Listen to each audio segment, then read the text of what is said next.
Welcome into The Drive. After a day away, that voice, Chris Mannix, appearing today on The Dan Patrick Show. The backdrop of will Jaylen Brown be traded today is certainly in the fold with today's show and just about everyone that we have moving forward until some sort of resolution comes to this matter of Jaylen Brown and the Boston Celtics. Welcome into The Drive, presented as always by Next Home Experience, the market leader. Get looped and get sold Next Home Experience. We are live in the Greenway Equipment Studios, your locally owned John Deere dealer. See the Smith Brothers in Bangor and Ellsworth because nothing runs like a Deere. I'm Mark Paulette. The other half of we today, Jack Webb, sports director at WVII, in the guest hosting chair. It's so good to be back. I haven't been in this chair in what seems like a little while now, but I'm excited and plenty to talk about, especially on that Jaylen Brown situation, which I am fired up to dive into. That will be certainly one of the big topics throughout the course of today's show. I'll be hitting on that in the first hour. We'll be playing some sound from Brad Stevens in the next segment because we weren't here yesterday. I thought Brad had a very measured response, a very measured press conference after the first round on Tuesday night, trying to candidly talk through as much of this as he could without, while still keeping everything between he and Jaylen Brown private. We'll also check in with Chad Finn from the Boston Globe in this first hour, pick his brain on everything that's happening there, get a stat of the day. Then it's on to The Drive at 5, where we'll be joined by Mike Reese. He'll be filling us in on camp season, which is coming up next month for the Patriots. Got our drive polls, Sox props, which Red Sox-Yankees, 4-game weekend series at Fenway Park. That should bring some sort of excitement, hearing myself say it, but absolutely nothing. I could hear in your voice you had absolutely nothing behind that. It was flat coming out. It was flat coming out, and as it should be for Red Sox fans. I mean, dropping a series to the Colorado Rockies, especially in the fashion they did on Game 1 with a blown Chapman save, and then in Game 2 blowing a 6-3 lead late in the game. That should give you that's not a way to bring excitement to Fenway Park for a Red Sox-Yankees series. No, I've heard a lot of people say the Red Sox just lost the series to the worst team in baseball. When you lose a series to said worst team that now has as many wins as you do, the fewest in baseball, they're not the worst team. You, at the very least, are co-signing on the worst team in baseball, but having just lost 2 out of 3 to them, I think you now take that mantle. And again, I think with the way they went about that, with the Meyer fumble, the Meyer error. Just getting outclassed by the Rockies. And that was a what was team so that hasn't tough. tried to win since, it seems like the 2007 World Series when they ran into the Red Sox. And that Rockies offense yesterday, the way they were just clinically hitting it was clinic tape. Seeing them hit that baseball around the diamond at the end of the game on all these Sox relievers, and the Red Sox defense was out there scrambling around. It was just a tough watch. And almost that weekend series sums up what has been, just a thorn in Red Sox fans' side all year long. And it is a long summer. We knew for a while ago it was going to turn into a long summer when it started trending in this direction. And man, is it going by slow for Sox fans. You want me to hit you with a stat? Again, this is already too much Red Sox talk right off the bat, so we're going to slam the door shut on them after I give you this stat. But they begin tonight's series 15.5 behind the Yankees. They're 6-17 against the AL East. If that's not bad enough, those figures aren't bad enough for your ears to hear. Since 1920, there have been 376 teams in Major League Baseball that have won equal to or fewer than 42% of their first 78 games of a season. That's where the Red Sox reside right now. None of those 376 teams went on to make the postseason. The team out of all 376 that finished the season with the most wins, the 1998 White Sox, who cobbled together an 80-82 record. Because in order to even get to mid-80s and into wildcard contention at the end of the year, the Red Sox would have to win at about a 105 win clip the rest of the way. So any thought of that happening, please, you're just fooling yourself. Well, when you ask Craig Breslow, Red Sox president of baseball operations, he says that they are just a run away. Just a streak away. Just a streak away from getting back into this thing. He is a streak away. He is a sweep away from losing his job with how reactionary this front office is. Yeah. If they go out there and just lay 4 eggs in a row against the Yankees, I don't think his key card isn't working Monday morning at Fenway. And let's keep in mind here, there's no Scotland to bail him out in some positive PR. They got sent home too. Rough time. Rough time for the city of Boston and their newfound friends. It's going from a real high to a real. They're coming down off a high right now, and I'm not quite sure it's going to be met with a real low. Hopefully, booze is making its way back into the city now that the Scots are heading back across the pond. But yeah, we got the World Cup on here in the studio right now. A couple of games taking place at 4. Busy day with kind of the 2-game windows all the way through it. Nice to have another worldly cultured gentleman in the studio so I can actually have these matches on. So may I go on my World Cup rant? It was coming at one point. Can we do it this early? I went to the Scotland-Morocco game last Friday, and it was probably the most beautiful event I've ever been to in my life. I mean, we're talking about 2 completely different cultures, right? All converging on Gillette Stadium. First off, Boston Stadium. Yeah, sorry, FIFA, please do not get angry with me. The transportation from South Station to Gillette and back was seamless. Really? You might be the first person to say that. Hey, for us, however I caught it, it was seamless. Getting there was not bad. Obviously, it's a lot of foot traffic, right? You're around a lot of people. A lot of people are trying to get in these trains. On the way back, I was expecting to be in probably like a 2.5 hour nightmare of a situation. Yeah. They had a big screen with the Brazil game on, and I probably waited 45 minutes for my train. Okay, so they're taking care of you a little. And that is probably the biggest win, because a lot of times you go to these events and sometimes it can be a nightmare getting out of there. It was seamless, and it left no sour taste in your mouth. So I fully got to enjoy what was an incredible scene at Patriot Place in Gillette Stadium. I mean, we're talking about Scots and Moroccans just partying together. I mean, Morocco fan base singing the Scotland songs. I mean, everyone just dancing, celebrating. And I didn't realize, as someone who just viewed the World Cup in the past as a soccer tournament, because obviously I was not alive. Oh yeah, no, it's got 20% of the globe tuning into it, or some ridiculous number. And it truly is a celebration of the world. And it's a everybody's celebration cultures and coming together. That's exactly what it is. And I was clueless on that after going and just seeing how happy everyone was. I'm from, we're from the Northeast. We're used to going to a game. You're sitting in the 300 level. Someone's under the influence. Another person's under the influence. Yep. They're screaming at each other. It's almost a lock if you show up to a Northeast sporting event, almost in professional sporting and college sporting events in general these days, right? There was not a single altercation. It was happiness. It was everyone cheering for just the beautiful game, cheering for their own team. Of course, there was some playful banter. I did not see a single negative confrontation. It was just, and the game wasn't great. It was 1-0, but it was still so cool to witness it all. It was almost like the celebration was the main event, and there was also a soccer game going on. I think that's probably the most beautiful way to describe what I witnessed with my own eyes, and it was a day I'll never forget. And dare I say, I mean, I was lucky enough to go to some really cool events the past couple of years. I was lucky enough to go to Cooper Flagg and Jason Tatum's return on the same night. I went to Ohio State, Michigan for football this past year. That was the coolest sporting event I've ever been to in my life. And I think that's the great part of what's coming out of this World Cup, that it's happening in America at a time that it's very divisive in this country, not even to get political about anything. You could be living under a rock and probably agree with that statement, right? But what's come out of the World Cup is a bit of that unity. It's Lawrence, Kansas adopting the Algerian team and learning their national anthem, and these fans just getting along. And on the other side of it too is people coming to America and experiencing America during a time when maybe there's bad press out there and all kinds of stuff. And you get the other side of that too. The Scots coming over to Boston and completely embracing the culture and everything there is with it. Seeing all these people from around the world, I was going to say Europeans, it's obviously not just Europe, it's people from around the world coming and just because we all experience this on a daily basis, especially as Mainers. We're friendly people. We'll help a neighbor out. You know what I mean? I feel like for the majority of America, that is the situation, and that's not at all what you see on the news, on right? social in the media. Yeah, you just see the worst, the lowest common denominator. And think about how we see that about fellow Americans. You can only imagine what people internationally see about us and think about us, right? Sure. And then they come here and they're getting helped out. They're having friendly interactions, right? They're making friends. You know what I mean? Like I saw a beautiful sight for me at our game was this dad and son, right, are crying after the game. We're like, yeah, it was a beautiful sight after the game. The teams are running around cheering. Everyone's kind of like, oh, wow, like it's over. This was an unbelievable day. You can understand how someone might have been brought to tears. We find out the son worked 3 months, saved 3 months worth of salary, like, obviously while paying for his own stuff throughout that time, and surprised his dad with these tickets this week. So they're having like this Father's Day celebration, like beautiful moment embrace. I snap a couple pictures of him. I pass that along to them via text.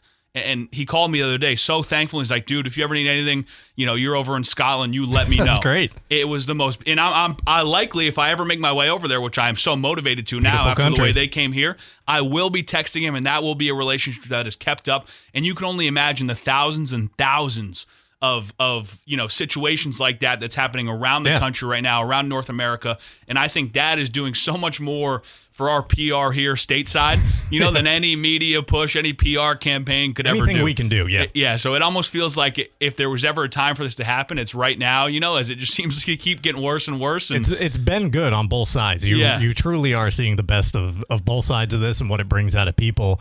Now, this is a dangerous move with only two of us in the studio and me talking to you, holding down a conversation, not vetting a caller on the phone line and just putting them straight to air. But like we're talking about, we expect the best in people here 100%. On this family program known as The Drive. Let's go over to the Heroes Hotline. Who's this? How's it going? It's Patches. I just want to give a quick shout-out to Jackie Moon, Jackie Webb, long-time listener, big fan of the program.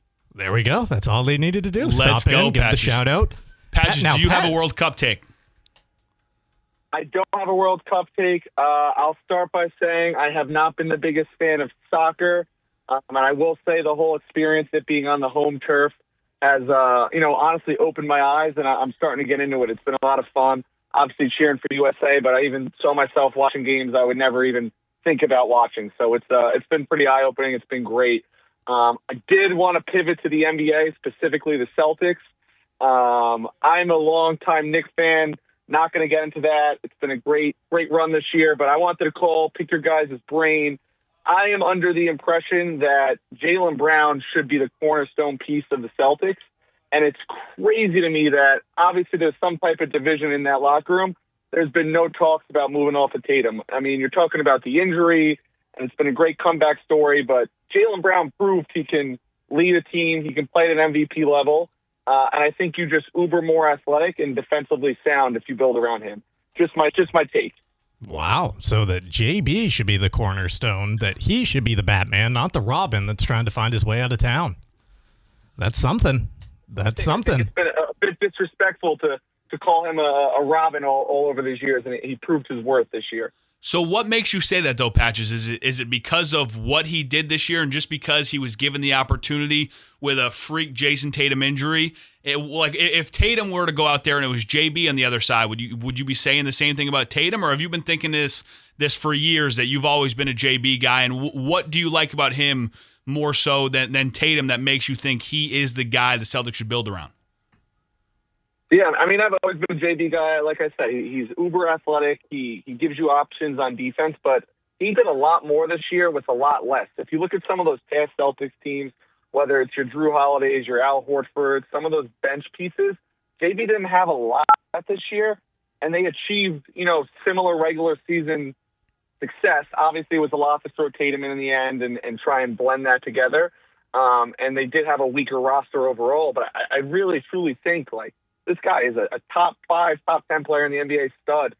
And it's crazy to me that they're just either looking to move off of him or there's just been no discussion about flipping Tatum. We'll have to continue this conversation coming up in the next segment because we got plenty of Celtic sound coming up. But Patches checking in. This is his second time doing so when Jack Webb is in the guest host seat. Last time was from the subway or from Long Island, wasn't it, Patches?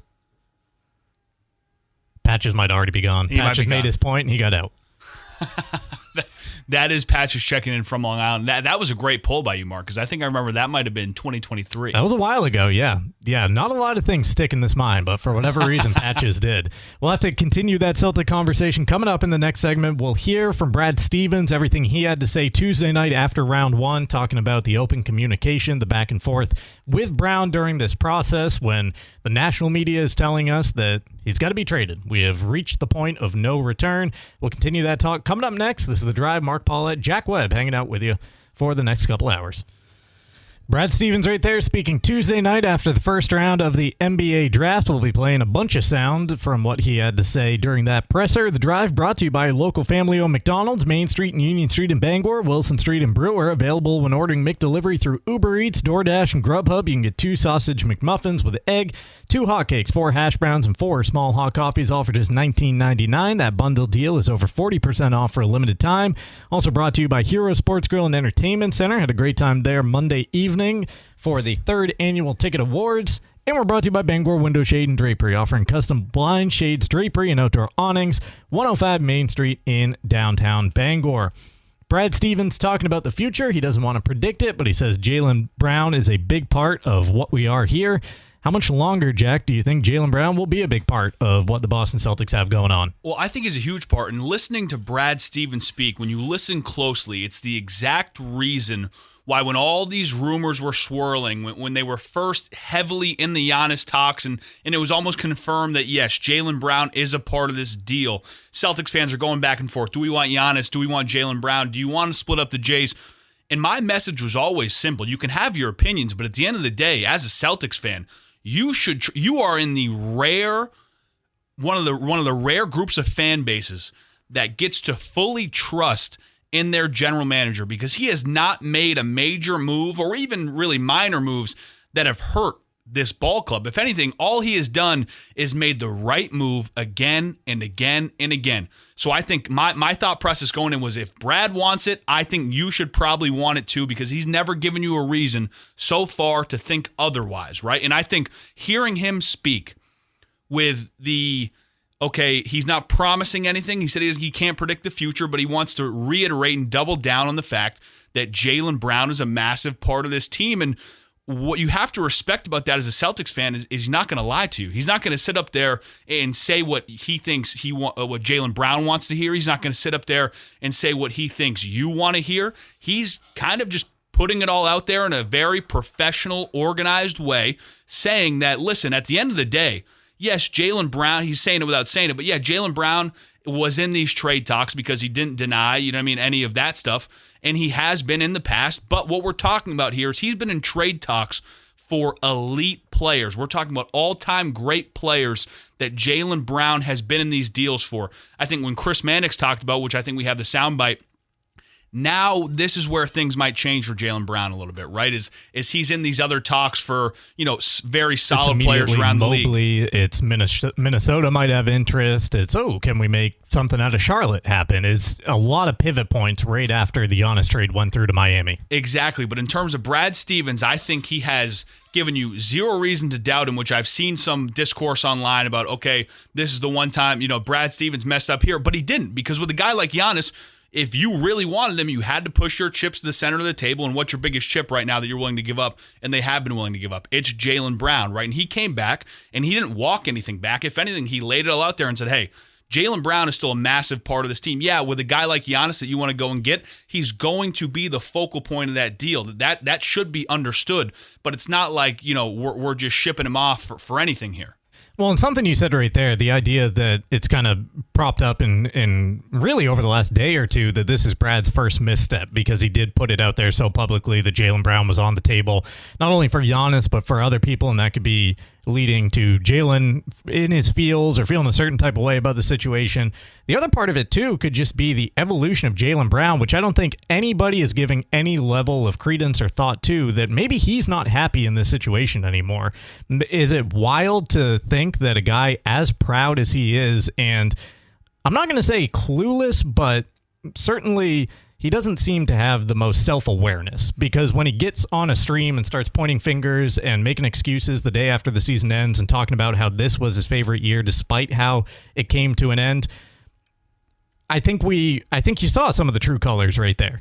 And here's something I think I've kind of learned, and this is a fascinating subject I could write like a thesis on, right, is the way that just because of social media and everyone grows up with a screen now, everyone's kind of PR trained to an extent, because all they've seen their whole lives are PR trained answers. It's not like this is the early days where everyone's kind of getting new to social media and how, things can be taken off into a whole separate direction, right? Everyone kind of understands when you're on camera as an athlete, You kind of have to speak a certain way professionally if you want to go about it that way. That's why these days, when an athlete says something like Jaylen Brown did on that stream, this is my favorite year of my career, this and that, when he originally said that, number one, I love being the lead option, that could be him leaving a trail of breadcrumbs saying, I would love to be the number one on a team. So that's exactly it. That's why I'm putting more, I guess, more detail, I guess more emphasis on that, right? And I'm buying into that more than that next stream when he walks it back and is talking about, no, I want to be in Boston for the rest of my career, right? Like, I love it here. I am listening more and believing more when you talk the first time. Not the PR kind of backing it up after. I'm listening to when you're truly speaking your mind and you're saying what you want to say and want to get off your chest. I'm listening. Yeah. And when he was in that situation, he said that this was the favorite year of my career. You know what I mean? This is the best year I've had. And what was his situation? He was leading the team. Jason Tatum was on the sideline. And that is kind of, I feel like, what is kind of boiled down to for Jaylen Brown. And it just seems like every Celtic fan, or at least the ones we hear from on the show or speak with, or anybody who's in Jaylen Brown's camp just glosses over that, forgets it, act like, not that he hasn't done anything wrong. And in the context of NBA prima donnas, he is still very, very, very mild. He's not even on that spectrum. No. But any chance he gets, he kind of plays victim a little bit. And this feels like the latest scenario there. And it will be interesting to see how Brad handles it. Because, again, Brad handled that press conference like a true professional. Again, he could have, like we said, he could have went and said what Jaylen wanted to hear. He could have went and said what he thought fans wanted to hear. He kept it, as the kids say, 100. You know what I mean? And put it all out there and said, yeah, basically said we did try to deal with Jaylen. It's not like he's off the table, but I can't predict the future. Although he's a big part of what we have going for us and what we have moving forward. And I would hope that when you're getting paid $300 million and potentially can sign an extension for $70 million a year for 2 more years after that this summer, doesn't that alone gloss it over? If you come back to the table, you sit down with Jaylen Brown and you do say, yes, we were trying to move you for regardless of what you think about yourself, because every NBA player thinks that they're the greatest person to ever pick up a basketball. You have to have insane confidence to make it that far. Yes.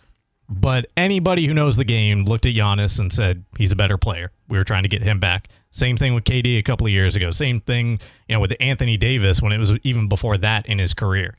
If you can't gloss that over while still being paid one of the highest paid guys in the league, then there's an issue with the motivation. And where you'd hope Jaylen Brown would understand is he's a businessman himself. You know what I mean? He should, if anyone, he is a businessman himself. He should understand the business side of things. And again, that is easy for us to say when our names are not the ones, being floated in the media every rumors day and being dragged endlessly. And I know how I would react probably the same way that he would. So, well, it's easy to say with $300 million, you would never hear from me again.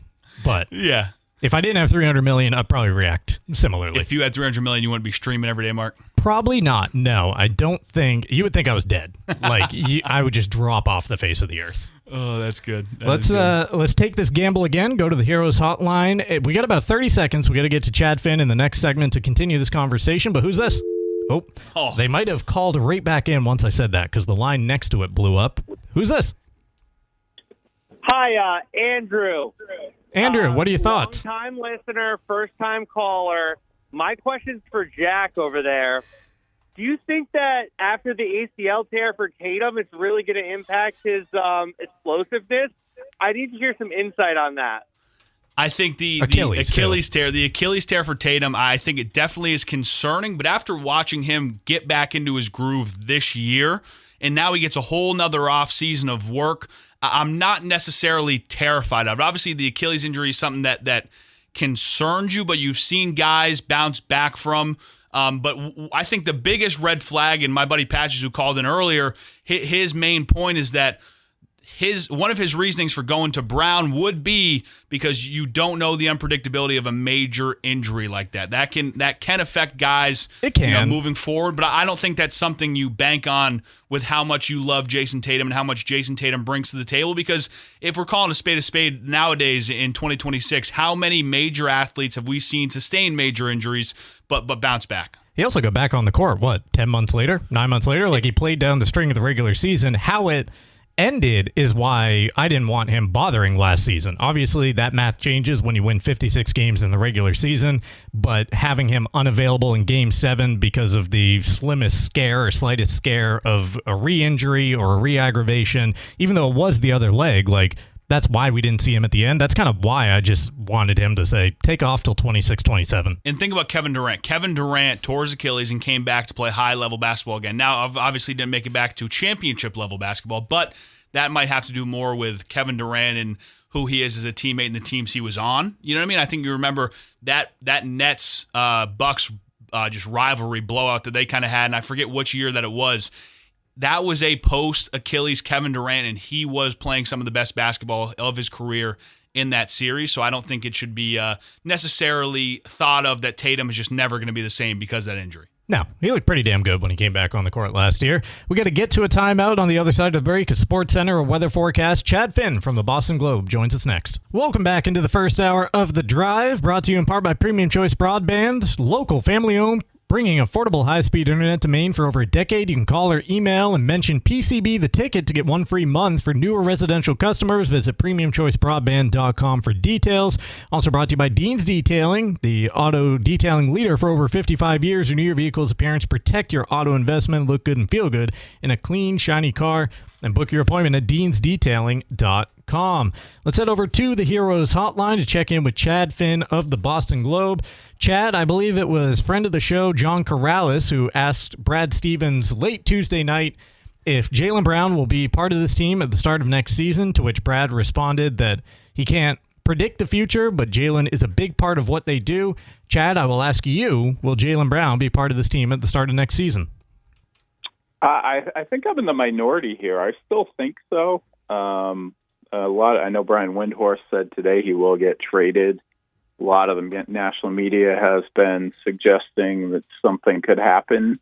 But I think the national media has been behind on this story for the most part. I mean, a week ago, Windhorst was saying he wasn't in wasn't getting traded for Giannis. So wasn't in a potential deal there. And we knew otherwise and found out otherwise. So leaks don't come from the Celtics. You have to keep in mind that what these guys are getting, whether it's Shams or somebody with a newsletter who's dependent on subscriptions, someone of the podcast, other than Bill Simmons, I think a lot of people have been getting information from agents and people that might benefit from the Celtics having a little bit of an issue with Jaylen Brown and trying to drive more of a wedge between him and the Celtics because this information doesn't come from the Celtics. So I still think he's going to be here unless the opportunity comes up to trade him for an objectively better player, which is what Giannis is. And I don't see who that is. I don't think that's possible, and I don't think they're going to trade him in a 1-for-2 where in the NBA in particular, you really want to be getting the best player back in a trade. So I still think he's here, but that's a dwindling minority right now for sure. And we appreciate that insight, Chad. Jack Webb, by the way, great to talk to you. Been a long time. Been a long time. Now, what I think of Brad Stevens is he handles all these things in an extremely professional manner. I think you hit the hammer on the nail where Jaylen Brown has never been in these trade talks for someone that is not a better basketball player or even a superstar, correct? And I think that is the way Brad Stevens goes about his business. It's always buttoned up. Like you said, it feels like the leaks are never coming from the Celtics. You've seen a lot of general managers and presidents of blank operation and a lot of people in charge making roster decisions in this city. Is he one of the better that you've ever seen in terms of his professionalism? Like even on the podium, he's not saying what the fans want to hear. He's not saying what Jaylen Brown might want to hear, right? He's kind of in a professional sense, just keeping it real with everybody. Yeah, he's such an interesting guy because there's a real decency to him, right? That's pretty obvious. Humble, but he's also ruthless, and he's not sentimental. And he will make pretty much any trade that he thinks is going to make his team better. And one of the lessons he learned from another strength of his, I think, is that he learns those lessons. And one of them was the Marcus Smart trade, which was obviously the right trade to make. They needed to take a step up to get to a true championship level. They got KP for him. They had hints that Drew Holiday might become available if the Bucks traded for Lillard, which they did. So they thought there was a percentage chance that they could get Drew Holiday, and it did work out that way. But he was hurt when Marcus said that they did not warn him about the trade coming. And ever since then, Brad has been really straightforward with the players about what's going on. And I think he probably has been with Jaylen. I'm almost certain of it. And the thing, the missing piece here that none of us know is what they have said to each other, right? That Brad has probably told him, yes, it's very possible we trade you for Giannis. He may have told him that they might trade him for other people. We don't know that. We don't know what Jaylen said to the Celtics about what he wants, whether he wants to go someplace else and have his own team, whether he wants to stay here and play with JT some more for a 10th year together, 11th year together, 10th year together, and try to get back to the top of the Eastern Conference and back to the finals. We don't know what Jaylen said, and that's the big missing piece here. But we do know that Brad is going to be straightforward with his players and as much as he possibly can, and beyond what he does personality-wise and in terms of building trust with people. He's obviously really great at the job too. I don't think he's ever lost a trade other than probably Simon Vucevic, and that was more financially driven. So I think you can trust Brad about as much as you can any executive we've ever had here. Talking with Chad Finn of the Boston Globe. So if you believe that Jaylen Brown will be on the roster at the start of the next season, what does the coming months, coming weeks look like for Brad Stevens? How do you retool this thing around the Jays? Yeah, that's the big question to me, if he is here, because one of the things we've learned with this Celtics team the last 2 years and also before they won the championship is that, or there's evidence of it from before then, that Jaylen and Jason need a very specific kind of player to play with them to get to a championship level. They can have a really good team like they did this year, like they did last year, like they did many other years that didn't end with a parade. But to win a title, you need really, really good players who are unselfish, who will do everything they can to help the team, that are at a super high level themselves and are versatile. And those guys are really hard to find. There aren't three Drew Holidays in the league, and Derek White might be one of them. Al Horford is an extremely hard guy to replicate. A three-point shooting big who tends to play better in big games, who can guard Giannis and Embiid. Good luck finding somebody like that. So I think that the supporting cast they had when they won the championship was a little bit underestimated here. And because Jaylen and Jason play so much iso ball, whether or not they intend to fix that, sounds like Brad wants them to. We'll see what those two guys think if they're here together.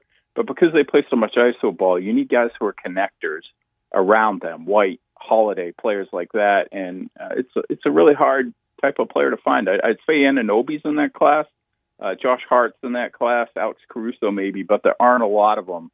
And I don't see who that name is that they can bring in this year that helps them get back to a true championship level again. They're going to be a really good team, but championship level is another thing. And that's what Brad's got to figure out here. Maybe he's ID'd guys we're not seeing yet, but it's a really difficult offseason for them to get back to where they want to be. Yeah, Chad, I 100% agree with you there. And now I think it raises the question, it cost them last year against the Knicks, even way before the Tatum injury in that series. It cost them to blow a 3-1 lead against the 76ers, and it kind of boils down to, okay, if you need these certain guys, right, to help out the Jays and elevate the Jays, and I think part of this was why some Celtics fans did want to see them split up when Giannis was on the table. Do they need a play style change when it comes to the actual play on the court? Because, like I said, we have seen it bite them in the you-know-what for the past two postseasons.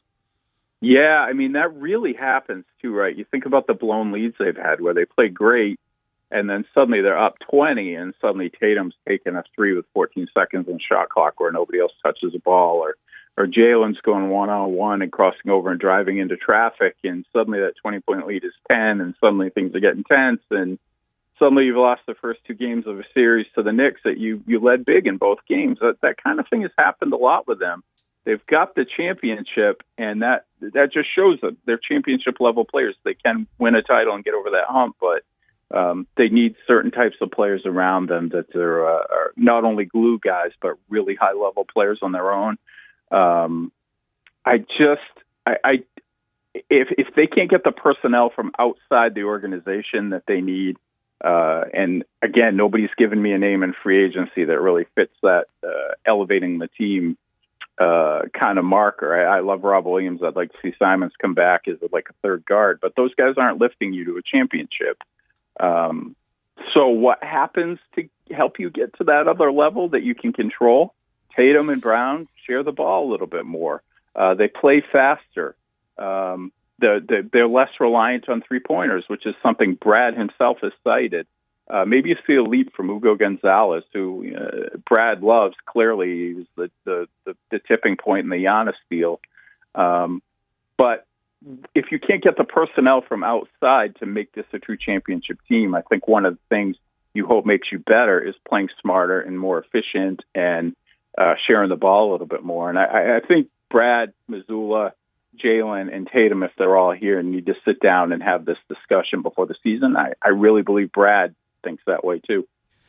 Saw some people predictably on social media react to what you just said right there, that Ugo was one of the sticking points in the Giannis deal. Maybe Baylor Shireman was as well, which certainly would seem silly on the surface, but not when you dive into it, I think, because not only what Brad thinks, but league-wide, how Ugo is regarded at such a young age. Do you see either of those guys taking a big leap to be, a sixth-man, seventh-man type next year on this team, someone that Joe Mazzulla doesn't feel that he needs to go away from when the playoff rotation comes around?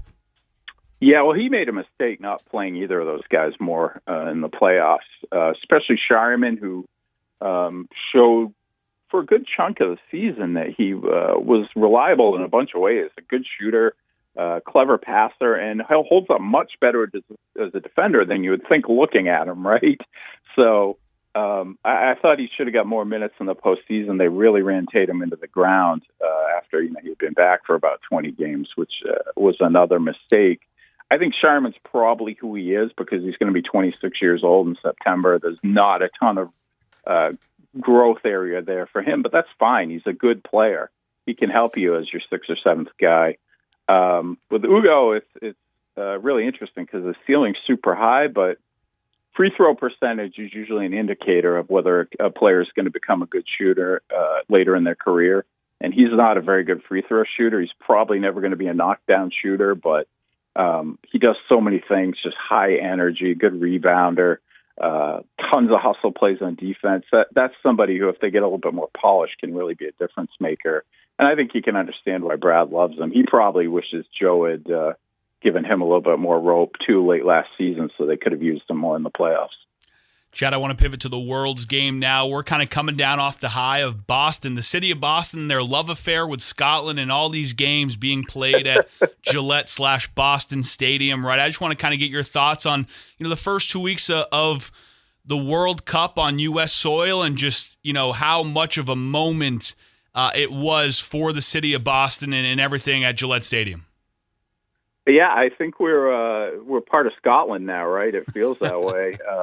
It was incredible. I covered the Norway-Iraq game, and you take a shuttle from Boston, the media does, down there to get to the game, unless you're one of the lucky few with a parking space or you want to pay $100 for parking a mile away. And so we took the shuttle down. We took it back, and our shuttle broke down in Boston. It's like 1:30 in the morning, and I'm like, I got to walk 2 miles to get to where my car is. It was amazing walking through town because just probably saw 200 people with kilts just walking around. Probably had a few beverages, but it was such a great atmosphere. Norway fans are out kicking the ball around in the street. Just an incredible vibe, and it's been so good for Boston, and it makes you kind of hopeful about things. And there was so much before the World Cup about logistics and the nightmares of parking around Gillette Stadium and all these things to worry about. And as it's turned out, it's just been one real boost of hope and optimism, and a reminder that sports are really fun and you can get along with people from other countries, and it's just been great for the city. I hope all the Scottish fans come back just for the hell of it, even if there's no soccer game. Hey, I'm with Robert Kraft. Let's get the Patriots over to Scotland because I will be at that game and partying with the Scots. Genius move by him. And Kraft can find an angle. He always can. he can make a buck. He knows how to. And based on some pictures I was shown during the last commercial break, Jack might have been one of those kilted individuals that were I was a kilted individual, Chad. Walking around the city of Boston late. Imposter. Over the You weekend. can pull it off, Jack. I can see this. Probably not the first time. Chad, we always appreciate the time you take for us, the insight you provide. Have a great weekend coming your way, and we'll check in with you soon. Thanks, Chad. Thanks for no Red Sox questions. Always good talking to you guys. Absolutely. Doing God's work over here.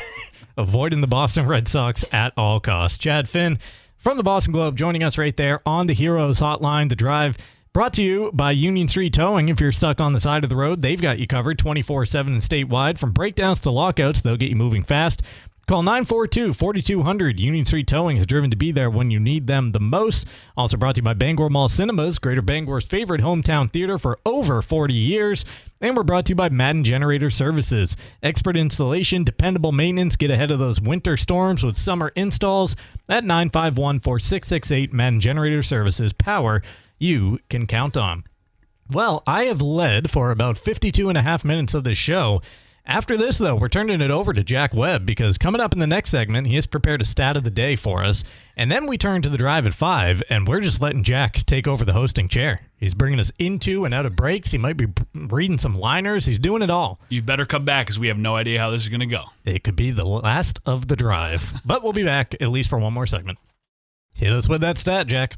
Mark, plus 16 is the stat of the day. That is in reference to the Philadelphia 76ers points in the paint in Game 5, Game 6, and Game 7 as the Celtics blew that 3-1 series lead in the first round of the playoffs this year. And that's not total. That is each game. And each game, 5, 6, and 7, plus 16 was Philadelphia's advantage of points in the paint. And we all saw with our own eyes Joel Embiid come back from injury in that series and be the X factor in the whole thing. He was a massive reason why the 76ers came back and erased that 3-1 deficit to advance the second round over the Boston Celtics, who have no excuse to blow that 3-1 series lead.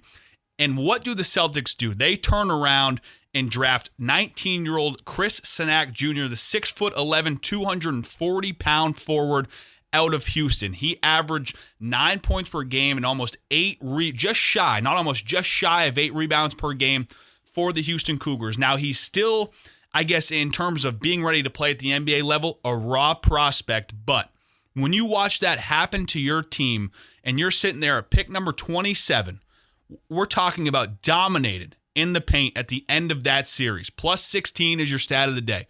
How do you react? What moves do you make? You go get a promising 19-year-old. And the thing that gives you hope is the way everyone spoke about him. You got Brad Stevens, one of the best minds in basketball, who said, okay, I went to a couple of his games in person, and Brad said he might not have had his best game every time, but he never walked away saying this guy didn't play hard. You got Kelvin Sampson, one of, if not the hardest man in college basketball. The hardest man in college basketball, one of, if not the most respected voices and minds, saying this kid, Chris Sanac Jr., has never had a bad day. I've been hard on him. I've tried to push him to the brink, and he's never had a bad day. That is the exact type of guy you want to go get with the production and the size and the pogo sticks that he has for legs on those second chance, third chance rebounds that he's put on tape. And we've watched with our own two eyes as Houston made a little run this year and made some noise in college basketball,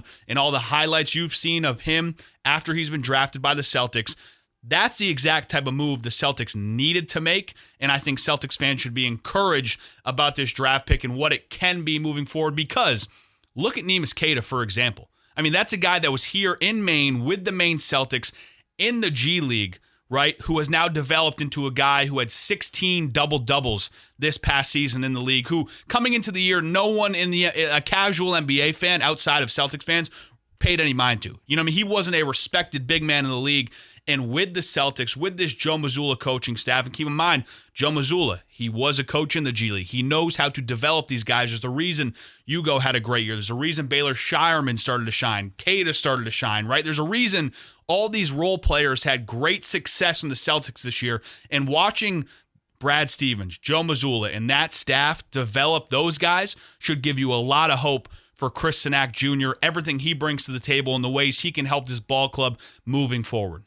Toughness is certainly a quality that guys coming out of the Cougar program have, because Kelvin Sampson, like you said, he tries to break you. And he tries to break you, and that's exactly what you're going to need if you want an impact, to make an impact and have a role on this Joe Mazzulla team. Yeah, that's a good point there with Crazy Joe running the program. That'll do it for the first hour of today's show. That was a little sampling of what's coming up in the Drive at 5. Handing the steering wheel over to Jack. He is going to drive the program for the next hour. The Drive brought to you by Casella. Good pay, good people, good life. Find your place in the power of hard work at Casella.com. We're also brought to you by Fat Panda Boba Tea and Market on Harlow Street in Bangor next to Goslin's Donuts. Sip Fresh Boba. Explore snacks, ramen, and their tasty Jamaican patties. They also have a brewer location on Wilson Street next to Hannaford. And we're brought to you by Dairy Queen of Old Town. The DQ $7 chicken strip meal deal has it all. 100% white meat, seasoned chicken strips, full-size fries, a drink, and a DQ sundae, all for just $7. And now you can get it with a new honey sriracha dip. Visit 613 Stillwater Avenue in Old Town. We break to the Drive at 5. It's coming up next on Maine Sports Leader, 92.9 The Ticket, WEZQ Bangor. We've got Mike Reese joining us in about 12 minutes' time. We've got the Drive poll, Sox props, and so much more coming your way in the second half of today's show.